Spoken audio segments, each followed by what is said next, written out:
सुप्रभात. आपल्याला मिळालेलं जे 100 वर्षाचं आयुष्य आहे ते अत्यंत चांगल्या पद्धतीनं निरोगी, आनंदी, समाधानी, तृप्त असलं पाहिजे. जीवेत शरदा शतम. यासाठी आपल्याला संपूर्ण 100 वर्षाचं नियोजन पण करायला पाहिजे ना. जर आपल्याला एखाद्या गावाला जायचं असेल एक 8 दिवस, तर आपण त्याची किती तयारी करतो. कोणत्या कामासाठी जायचं, उद्दिष्ट काय आहे, त्याप्रमाणे सगळ्या वस्तू, कोणाला भेटायचं आहे, काय बोलायचं आहे,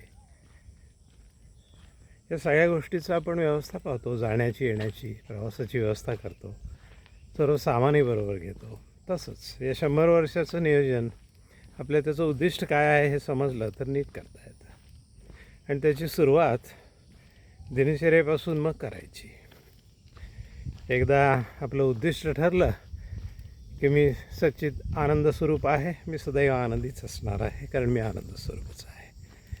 त्यानंतर मग दररोज सकाळी उठल्यापासून ते रात्री झोपेपर्यंत एकूणच सुरुवातीला आपण दिनचर्येचा भाग बघूया थोडक्यामध्ये. बाकी उद्दिष्ट आणि नियोजन ज्यांनी त्यांनी आपल्या आपल्या पद्धतीनं करायला हरकत नाही, शास्त्राला धरून योग्य मार्गदर्शकांच्या सल्ल्यानुसार.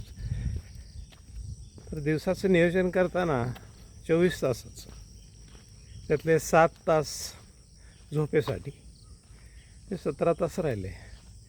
ते 17 तासामध्ये शौचमुखमार्जन, स्नान इत्यादीसाठी 1 तास, 16 तास उरले. त्यानंतर सकाळी आणि संध्याकाळी व्यायामाला 1 तास किंवा निसर्ग भ्रमण इत्यादी,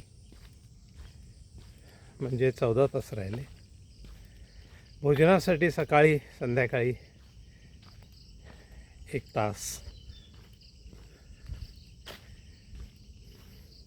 म्हणजे आता 12 तास उरतात. तर हे 12 तास आपलं जे कर्तव्यकर्म आहेत, आपला उद्योगधंदा आहे, आपले छंद आवडी आहेत, या सगळ्यासाठी आपण राखून ठेवायचा.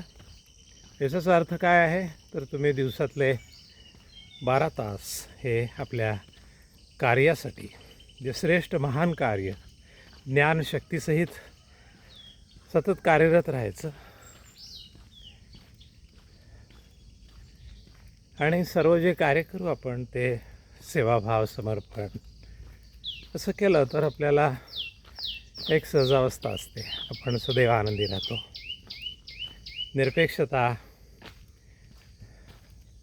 योग्याची अवस्था, सदैव उत्साही, आनंदी आणि अंतरंगातून शांत राहणं, हे नियोजन उद्दिष्टानुसार केलं तर सहज शक्य होतं.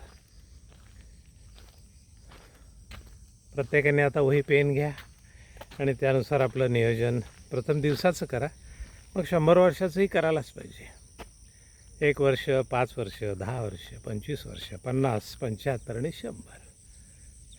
खूप छान वाटेल हे नियोजनानुसार. म्हणजे आपला वेळही चांगला वाचेल, सत्कारणी लागेल, या दृष्टीकोनातून. ओम गुरुदय.